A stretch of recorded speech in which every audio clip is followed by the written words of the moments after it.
1 year ago today, a St. Joseph family was touched by tragedy when a local teen was killed in an incident involving a gun. News Press Now's Jenna Wilson sat down with Caden Embry's family to talk about that night and their concerns with the juvenile justice system in this special report. Just wish I could tell him I love him and miss him one more time.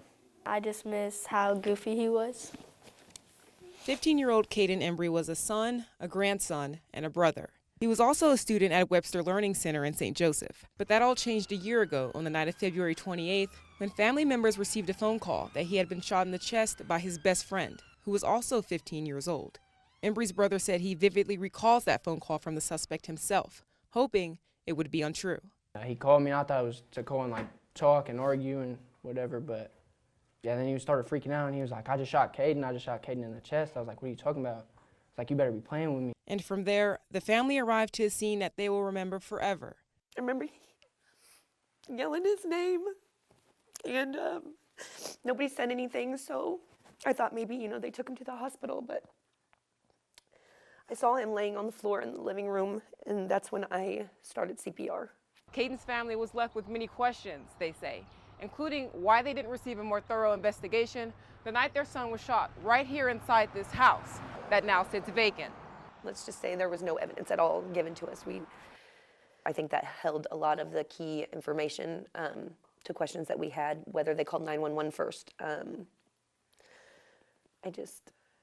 think from the very beginning it was done wrong. And they feel the suspect should have been tried as an adult. I don't know what the intent would be when you pick up a gun and you point it at someone and you pull the trigger. So I don't know what the factors were of deciding, how one case can be the same thing, but you can charge them as an adult, and another case in the same sense you charge as juveniles. Due to state laws implementing confidentiality of juvenile records, court officials weren't able to go into the specifics of Embry's case, but did confirm the suspect was charged with involuntary manslaughter.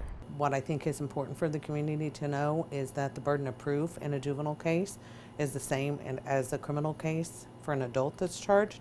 So we have to be able to prove beyond a reasonable doubt for our cases, and so that certainly impacts what offense the prosecutor may charge with.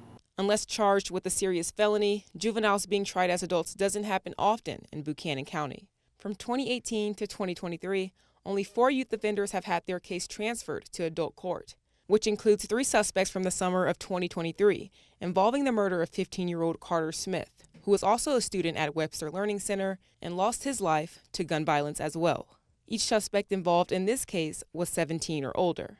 Buchanan County Prosecuting Attorney Michelle Davidson explained whether or not age plays a role in how often a juvenile can be tried as an adult.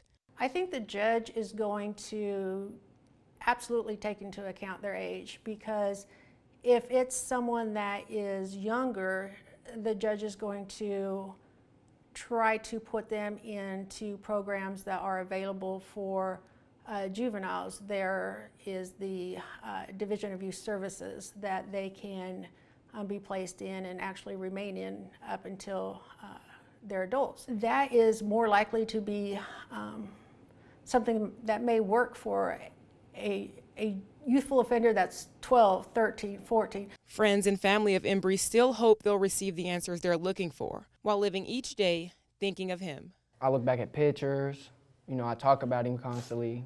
I'll tell my kids about him. I just keep telling everybody about him. Like, I'll never forget my brother. This is my baby brother, bro, my best friend.